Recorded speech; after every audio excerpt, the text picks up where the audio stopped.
Howard, why do people oppose globalization and trade if imports help people buy cheaper goods, sometimes even better quality, and then have more disposable income to save or consume more? So actually the problem with trade and trade liberalization is that the benefits are widely distributed and everyone enjoys a little bit. You know, when I go to buy something so I get better choice or higher quality products or lower price, everyone gets a little bit of the benefit. But the costs associated with that trade can be very high and very concentrated. And it can be concentrated by industry, by region. It could be concentrated by occupation. So, for example, steel workers or people in a certain area of a country. And so this actually raises immediately a political question, which is that we have a small group of people paying a very high price so that all of us can benefit a little bit. And you know, when it works well, then things go along and people are happy. But at some point, you know, if too many people are being hurt, or if we're not taking care of these people that are being hurt, then you get a backlash. And right now, I think we're experiencing that backlash, but I think what's really important to note is this is not just happening in the United States. It's happening in a lot of industrialized countries at the same time, and I think that forces us to step back and say, is there something systematic about what's going on? You know, not just, oh, right now we have this backlash because the economy may not be doing well or something. And we have to ask it a little bit more strategically across and saying, are we getting this right?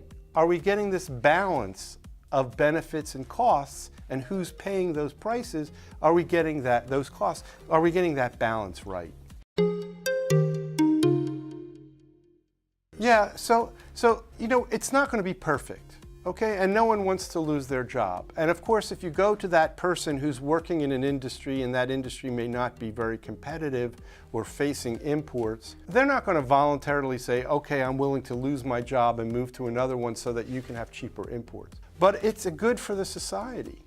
And so what I would argue is then therefore the society has a responsibility to also help that person. So the costs are high and could be very highly concentrated.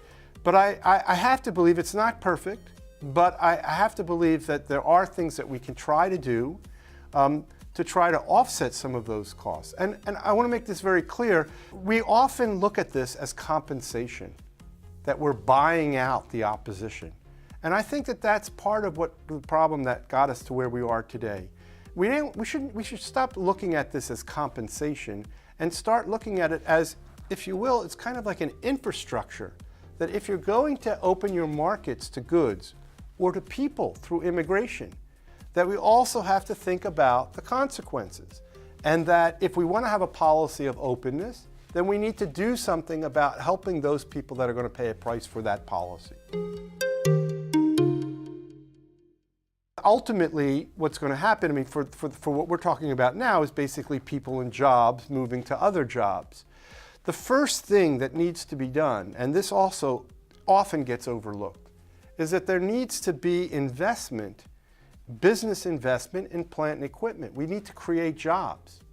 If you're not creating enough jobs, then taking people off of certain sectors, they're not going to have jobs to move to. So the first thing, before we even get to the interventions that we tend to think about, training, job search assistance, and all of those kinds of things, we need to have jobs for these people to move to.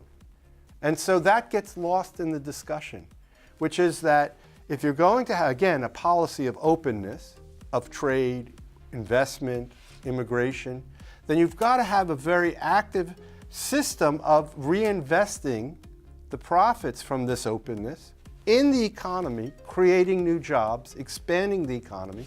And then you may need other kinds of policies or programs like training, skills development, those kinds of things to help those people take those new jobs. Okay. Do these programs actually work? Well, you know, nothing is perfect. And I'm not going to sit here and say, you know, if you spend a lot of money, you can get these things to work. We know we have a lot of research now because we've been doing this for decades. Different countries have different experience. No, that not everything works. We know that some things are better than others. We know some of this is pretty much common sense, but we know that on-the-job training is always better than classroom training. We know, and this is actually a little bit surprising, that job search assistance, helping people, teaching them how to write their resume, to go out for an interview, or to help them get information about where the jobs are, that can be a small investment with a very high return. Now then we can go, of course, all the way to training and income support, all those kinds of things, which are much more expensive. But one of the things that we find is that sometimes smaller investments can have a big return. I think what's important, I think the bottom line which is important is, and this is what we have not been doing in the past, is to acknowledge the adjustment costs. Don't try to be Pollyannish and say that there's only good things and no costs. Acknowledge the costs and actively try to address them. And then we can try to figure out ways to do it. First of all, let's make it clear that, what we have been finding, and this is not just an example of the United States, but also in Europe and other countries, is when you leave this adjustment process to the market, what tends to happen is that people adjust down. They go to jobs that pay less, and so they're worse off. Yet the economic models are telling us, through liberalization and opening our markets will create new jobs and high-tech, high-skilled jobs. That's not happening when we don't have the investment in those kinds of things. So the hope is that ultimately that person who loses their job in the short run is going to pay a heavy cost, but over the immediate and long term, hopefully they'll be better off because they'll acquire new skills, go to new industries that may be paying higher than what they were getting paid before. Now, again, I don't want to make it sound like this is so easy and it's so perfect. It's not. It's trial and error. But the point, again, I want to keep coming back to is you can't ignore the costs and assume that they're going to be taken care of by the market. Because we now know, we have 50 years of knowledge to know that that's just not going to work. And the backlash, the cost of the backlash is greater than the inaction. So the first thing is, I think that all policymakers have to realize that there are consequences and to try to come up with policies and programs to deal with it. Now, that doesn't necessarily mean that the government in every case is the one who has to respond. They could be private responses. It could be community responses. It can be a mix of public and private. That has to be figured out. There's no one size fits all. It's not like, here it is, implement it, everyone needs to do it. I think of it more like a menu of options and should be tailored not only to the needs of that economy, to that nation, to that political system and culture, but also to the needs of the worker.